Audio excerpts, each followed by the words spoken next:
शायद जनाब बैरिस्टर असदुद्दीन अवैसी साहब, मुझे आज खुशी है उत्तर प्रदेश आने के लिए।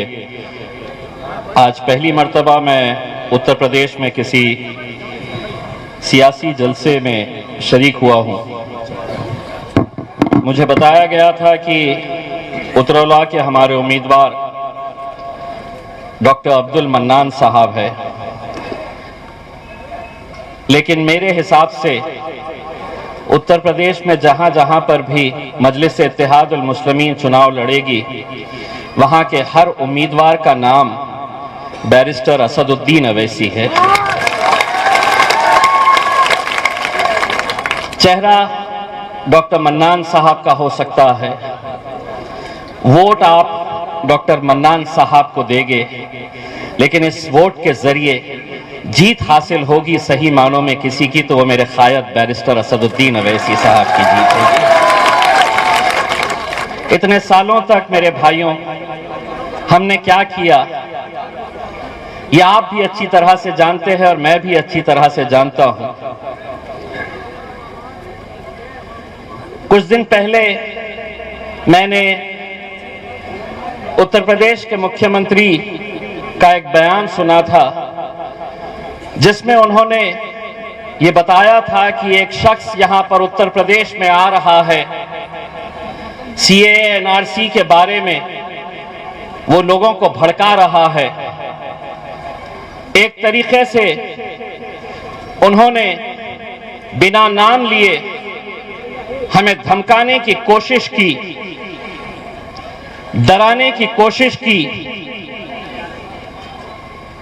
मैंने सोचा बहुत हो चुका, अब जाना पड़ेगा और जवाब भी देकर आना पड़ेगा। जिस अंदाज में मुख्यमंत्री साहब आपने मेरे क़ायद बैरिस्टर असदुद्दीन अवैसी साहब के बारे में जो कहा, उसका जवाब सिर्फ अकेले मैं नहीं, सिर्फ अकेले उत्तरौला के मुसलमान नहीं, बल्कि इस मुल्क के तमाम मुसलमानों की तरफ से जिस लहजे में आपने हमसे कहा है, उसी लहजे के अंदर हम आपको जवाब देना चाहते हैं। सुनिए, जरा गौर से सुनिए, जहां कहीं पर भी बैठे हैं जरा गौर से सुन लीजिए। राहत इंदौरी साहब का नाम तो सबने सुना होगा। उन्होंने एक बात कही थी, मेरा जवाब उन्हीं की ज़बानी ये है, कुछ मैं कहूंगा कुछ आप कहेंगे मेरे साथ। सभी का खून शामिल है इस मिट्टी में, सभी का खून शामिल है इस मिट्टी में। ये मुल्क तुम्हारे,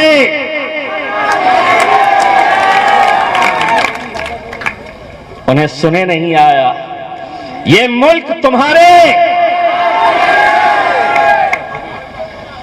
आधा मैंने कहा, आधा आपने कहे। अब ये मीडिया वाले जाएंगे,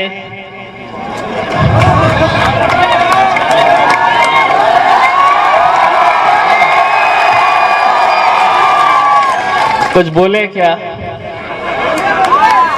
केस बनता क्या?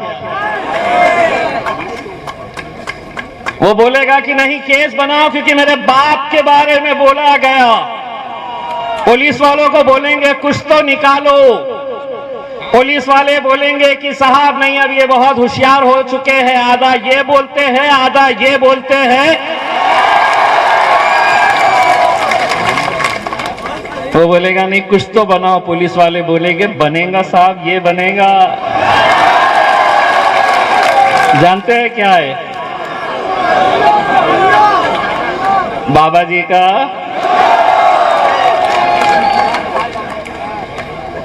अब ये समझते हैं कि हम बोलने का इख्तियार सिर्फ उन्हें है और हम सुनते रहेंगे।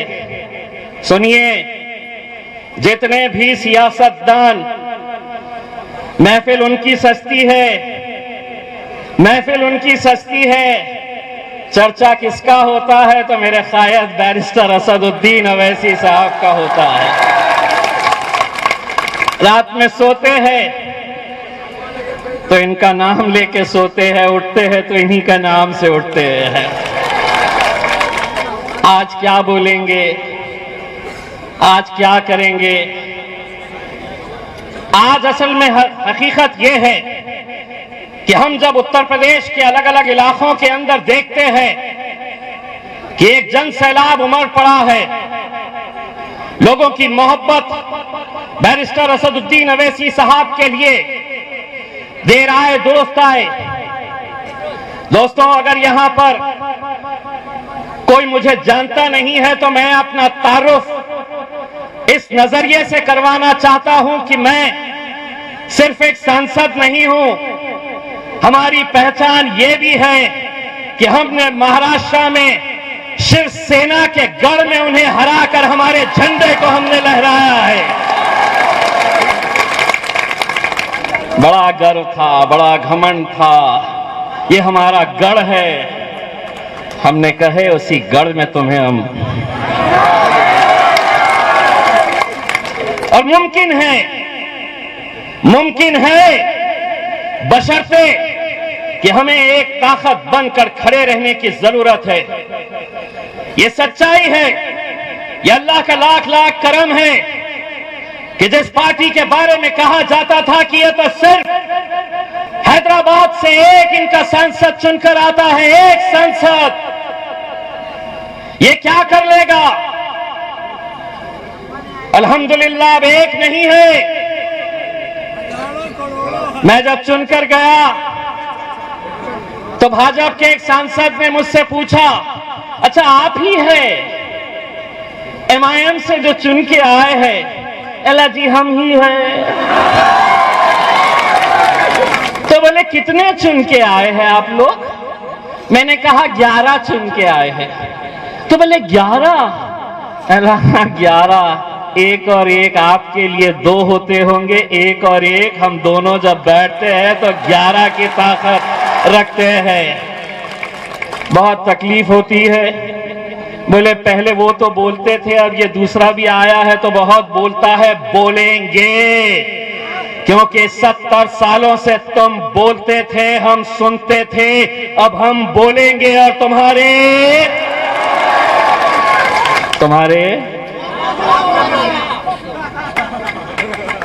बोलो भाई, दिल खोल के बोलो, कुछ नहीं होता, ये कुछ नहीं कर सकते।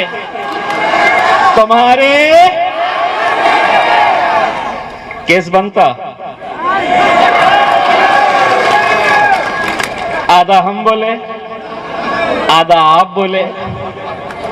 बस मेरे भाइयों, मैं आप लोगों से इतनी इल्तिजा करने के लिए आया हूं कि आज इस मुल्क के हालात जो है, लोग आपको अलग अलग तरह की बातें करेंगे। लोग आपको ये कहेंगे कि नहीं हम सिर्फ आए हैं यहां पर तो वोटों की तकसीम होगी। यही इल्जाम हम पर भी लगाया जाता था। आज फख्र है हमें कि पूरे महाराष्ट्र के अंदर एक सांसद चुन के आता है मुसलमानों का, एक सांसद। कहां है वो समाजवादी पार्टी के लोग, कहां है वो कांग्रेस के, राष्ट्रवादी कांग्रेस के, कहां है वो शिवसेना के लोग जो कांग्रेस और राष्ट्रवादी के साथ सत्ता बना लेते हैं? एक ही सांसद पूरे महाराष्ट्र से चुनकर आता है, और वो भी अल्हम्दुलिल्लाह किस पार्टी से ताल्लुक रखता है तो वो अल्हम्दुलिल्लाह मजलिस से इत्तेहाद अल मुस्लिमीन का सांसद चुनकर आता है। क्यों आता है? हम भी जब खड़े रहे तो हमको भी यही कहा गया कि नहीं, अब ये खड़े हुए हैं, अब शिवसेना जीत जाएगी, ये खड़े हैं तो भारतीय जनता पार्टी की जीत यकीनी हो जाएगी। हमने अपनी आवाम से कहा, एक बार धक्का लगाओ तो सही। अल्हम्दुलिल्लाह ऐसा धक्का लगाए कि 30 साल से जिस शहर के अंदर शिवसेना जीत कर आती थी, आज वहां पर मेरे मजलिस के झंडे लहराते हैं। एक नेता ने आकर कहा, ये जो चुनकर आया है ना महाराष्ट्र से सांसद, ये सिर्फ एक्सीडेंट था, बोले चुनकर आ गया है। मैंने कहा इंशाअल्लाह अब पूरे हिंदुस्तान के अंदर जहां जहां पर भी मजलिस इलेक्शन लड़ेगी, इस तरह के एक्सीडेंट्स होते रहेंगे। बस आप लोगों से यही इल्तिजा करने के लिए आए हैं मेरे भाइयों, जिस दिन इलेक्शन का दिन आएगा, अलग अलग सियासी जमातों को आपने हर बार आजमाया है। एक बार बैरिस्टर असदुद्दीन अवैसी साहब को, दोस्तों इतना फख्र होता है, मुझे इतना फख्र होता है जब मैं देखता हूं कि पार्लियामेंट के अंदर एक तरफ भारतीय जनता पार्टी के, समाजवादी पार्टी के, कांग्रेस के, राष्ट्रवादी कांग्रेस के असदुद्दीन अवैसी साहब अकेले, लेकिन जिस हिम्मत के साथ वो खड़े रहते हैं, नरेंद्र मोदी की आंखों में आंखें डालकर बोलते हैं, तो मेरे मन में भी ये सवाल आता था कि आखिर असद साहब को हिम्मत कहां से मिलती है। तब ख्याल आया कि ये हिम्मत उन्हें मिलती है यहां से, ये ताकत मिलती है यहां से। तुम साथ में हो तो हम हर मुकाबला करने के लिए तैयार हैं। आपसे कहेंगे कि होगा, आप कितने सीटें लड़ लेंगे, आप कितने जीत कर आ जाएंगे, क्या हुकूमत आप बना सकते हैं? नहीं बनाना है हमें हुकूमत। गूंगे, मुक्के, बहरे लोगों को संसद में या उत्तर प्रदेश की विधानसभा के अंदर नहीं भिजाना है। लोग जब पूछते हैं कि 2 क्या कर लेंगे, 1 क्या कर लेंगे, 4 क्या कर लेंगे, तो मैं उन्हें जवाब देता हूं कि जंगल में कुत्ते और बिल्लियों की गिनती नहीं होती है, शेर कितने हैं ये देखे जाते हैं। शेरों के बच्चों को भिजाओ, शेरों के बच्चों को भिजाओ, और जो बहुत सारे, देखिए ताकत किसकी है ये हमको भी समझने की जरूरत है। आज अलग अलग राजनीतिक पार्टियां इतनी खौफ खाई हुई है, छोटे छोटे दल, जितने दूसरे दल है, सबको ये कह रहे, तुम आओ, मैं अकेले नहीं लड़ सकता, तुम भी आ जाओ, मैं नहीं लड़ सकता हूं। हालात तो ये हो गए हैं कि सारे जुगनू महफिल में बैठ गए हैं और ऐलान ये कर दिया गया है कि इस सूरज को कैसे हटाया जाएगा। मेरे भाइयों, ये इलेक्शन इस मुल्क की तकदीर बदल सकता है। ये इलेक्शन मुसलमानों की तस्वीर बदल सकता है, हमारा मुस्तकबिल बदल सकता है। सिर्फ एक चुनावी क्षेत्र की हम बात नहीं कर रहे हैं, जितनी सीटें उत्तर प्रदेश से मजलिस को मिलेगी, आप ये समझ लीजिएगा कि पूरे हिंदुस्तान के अंदर हमारी सियासत, हमारी क़यादत जिंदा होगी, और उसे जिंदा करने का अगर किसी के सर पे सहरा जाएगा तो मेरे कायद के ऊपर जाएगा, जिन्होंने इस मुल्क के मुसलमानों को सिखाया है कि इस मुल्क के अंदर रहना है, जीना है, तो सर ऊंचा करके, सर अपना सीना चौड़ा करके चलो। ये सीख हमें मिली है। मेरे भाइयों, नतीजे आने के बाद हम भी फख्र से ये कहना चाहिए, हमने भी ये कहना चाहिएगा कि उतरौला में डॉक्टर मन्नान साहब के लिए इत्तेहाद की भीख मांगने के लिए हम भी आपके दरबार में आए थे, और आपने हमारी झोली अपने वोटों से भर दिए हैं। हम उम्मीद करेंगे कि इंशाअल्लाह आने वाले वक्त के अंदर मजलिस के जहां जहां उम्मीदवार है, वहां से आप हमारे मजलिस के उम्मीदवारों को ताकत दीजिए। दोस्तों, मुझे मालूम है कि मेरा आपका रिश्ता क्या है। मैं जब इलेक्शन में खड़ा हुआ था, आपने मुझे वोट नहीं डाला, आप डाल नहीं सकते, लेकिन मेरे जीत में, हमारी जीत में आप लोगों का बहुत बड़ा हाथ है। वो किस तरह से कि इलेक्शन मैं लड़ रहा था, लेकिन अल्लाह की बारगाह में सिजदा आप लोगों ने किया था कि अल्लाह इन्हें जिता दे। वो रिश्ता था हमारा। लोग कहते हैं कि शिवसेना का गढ़ था, तुम जीते कैसा? तुम कैसा जीत सकते हैं जहां पर पूरे मुल्क के अंदर मोदी की लहर चल रही थी और वहां औरंगाबाद जैसे शहर से मजलिस अपना झंडा लिए आगे चल रही थी। मैं लोगों को कहता हूं कि वोट तो मिले ही थे, लेकिन हमारी जीत दुआओं से भी हुई है। अल्हम्दुलिल्लाह दुआओं से हुई है। सिर्फ वोट ही नहीं करना, आप लोग मजलिस की कामयाबी के लिए दुआ भी करिएगा, क्योंकि एक तड़प जो हम बैरिस्टर असदुद्दीन अवैसी साहब के अंदर देखते हैं दोस्तों, शायद ही हिंदुस्तान में ऐसा कोई नेता होगा जो दिन देखता है ना रात देखता है। सिर्फ यही तड़प है कि आपके अंदर एक एक असदुद्दीन अवैसी को तैयार करे।